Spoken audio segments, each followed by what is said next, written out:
prazer conversar com todos vocês. Onde quer que chegue nossa imagem, nosso muito obrigado. A você que compartilha nossos sinceros agradecimentos. E nós estamos assistindo no Brasil, claramente, né? Não é uma coisa assim que se pode dizer, nossa, vamos escolher, não. A coisa está muito clara. As evidências para a escolha de um presidente que possa conduzir o Brasil ao levar ao crescimento, pessoas honestas sejam nos seus ministérios, que a gente não corra o risco de ser assaltado como fomos assaltados nos últimos 16 anos pelos partidos de esquerda, pelos partidos que assumiram a nossa república, trouxeram a miséria. Muitos dizem que não, porque não tem um conhecimento aprofundado sobre a relação Brasil-desenvolvimento, Brasil e desvio, Brasil-corrupção.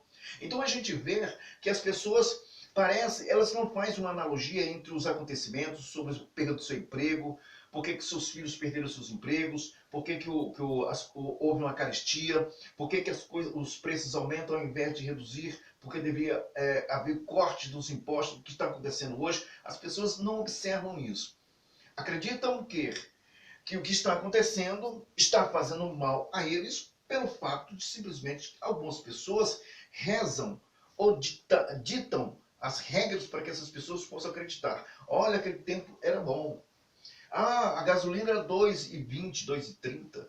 Mas o salário era R$300. Então eu convido você a pegar os seus R$1.200 e tirar os seus R$300 e tentar pagar uma conta de luz que, quando houve o congelamento dos preços da energia elétrica no Brasil, em que houve subsídio para cobrir os gastos, os investimentos das grandes empresas que fizeram e acreditaram nesse congelamento, eles sabiam que não ia dar certo. O que aconteceu foi quando houve descongelamento que foi praticado por alguns governos que passaram. O que aconteceu? Os preços foram lá em cima porque o subsídio não cobria os gastos de investimento. Então a gente vê que eles fazem propaganda com a desgraça dos outros. A gente vê que muitos perderam o emprego porque acreditaram no investimento fácil. A busca pelas ofertas por compra foi de forma exorbitante. As pessoas saíram comprando carro, as indústrias acreditaram, muitas empresas acreditaram, produtos, empresas, peças, e foram criando. E o que aconteceu? Quando essas pessoas foram ao mercado, os preços subiram e eles nem perceberam, dividiam a longo prazo. E esse a longo prazo, o que aconteceu com a longo prazo? Empresas quebraram, empresas fecharam, empregos foram perdidos, e nós tivemos uma leva de pessoas que estavam aí, ou quase 11, 14 milhões aí desempregados. E nós estamos assistindo essas pessoas retornarem ao emprego. Veio aí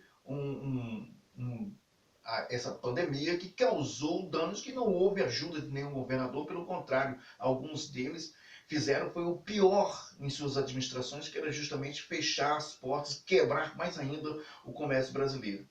Isso é o que nós temos. Então nós temos aqui também a condição de decidir o que nós vamos fazer do Brasil.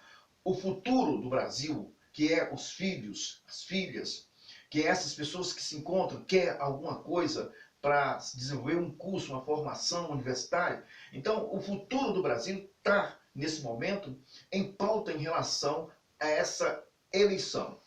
O melhor dessas condições é que o povo brasileiro não é a república, não é o candidato, é o povo brasileiro que está sendo disputado. Nós somos o cerne dessa questão. Nós é que vamos decidir que Brasil nós vamos querer. Um Brasil que possa assegurar o futuro das crianças, o futuro dos filhos, ou vamos querer um Brasil que possa trazer a miséria, ao invés de uma expansão, uma regressão, e os grupos minoritários de esquerda possam decidir o que vai fazer de uma nação miserável. Porque tendo essas condições, quem vai investir no Brasil? Quem pode investir no Brasil sabendo que não vai haver um retorno, não vai haver uma condição para que possa trazer ou levar o desenvolvimento para a sua nação e manter o desenvolvimento no Brasil? Como? A mão de obra fraca, falta de educação, falta de desempenho, falta de uma área profissional. Quem vai fazer os meios para distribuir? Quer dizer que todos os desempregados vão trabalhar para o Estado, e como vai haver essa redistribuição, conforme eles estão prometem na sua milagrosa prática criminosa que é o socialismo? Então nós estão perdendo tempo a ouvir a cada uma dessas pessoas.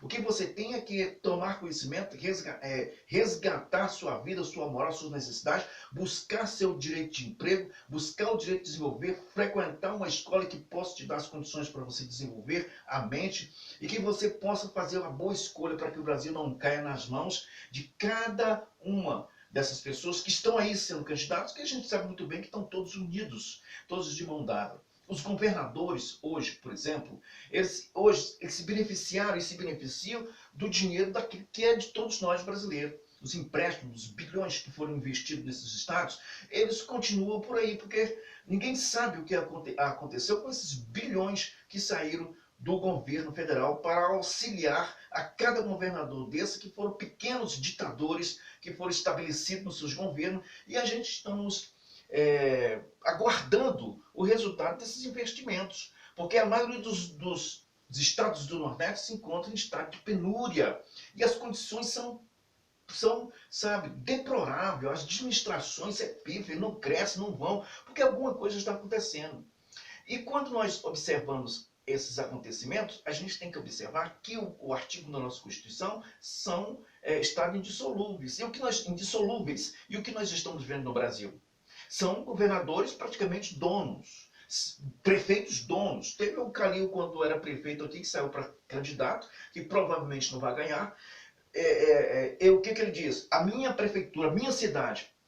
Então a gente está vendo que já há uma certa arrogância, como tem nos partidos que defendem as classes, entre aspas, dividir a sociedade, criaram classes. Nós estamos vendo os governadores, prefeitos, dizer minha cidade, meu estado, e fazem o que bem querem, o que bem entendem. Nem decreto do presidente valeu nessas condições, porque eles foram imbuídos de poder que foi tomado na marra, através de uma canetada do ministro do Supremo Tribunal Federal, para passar esse poder aos governadores. Então nós estamos vendo que nós vamos ter uma luta ferrenha.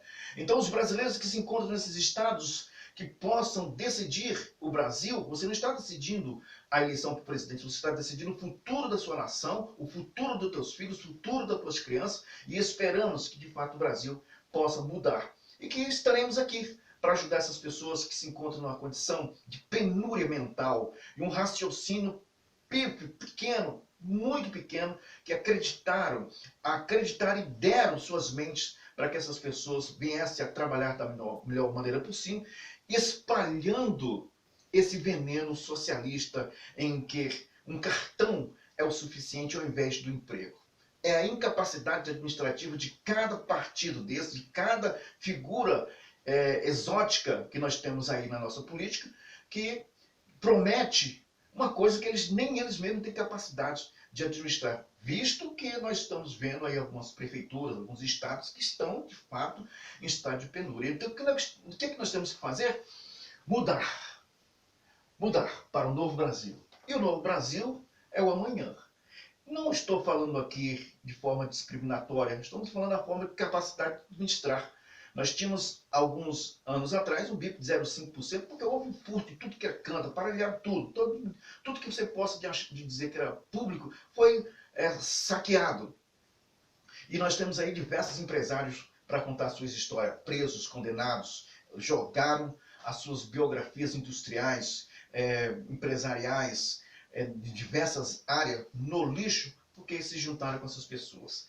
Não vai haver esse bolo socialista para os senhores. O que nós vamos ter é uma Constituição restaurada e que venhamos, de fato, pôr o Brasil nos eixos, dentro das 4 linhas da Constituição, e que, de fato, venhamos ver o Brasil crescer. E os senhores experimentarão o Brasil crescer, sim, porque nós estamos aqui para ajudar todos vocês. Porque entregar o Brasil, a direção do Brasil, uma nação maravilhosa como a nossa, aos senhores, olha, mesmo que dizer que a porca limpa ou o porco voltou ao chiqueiro.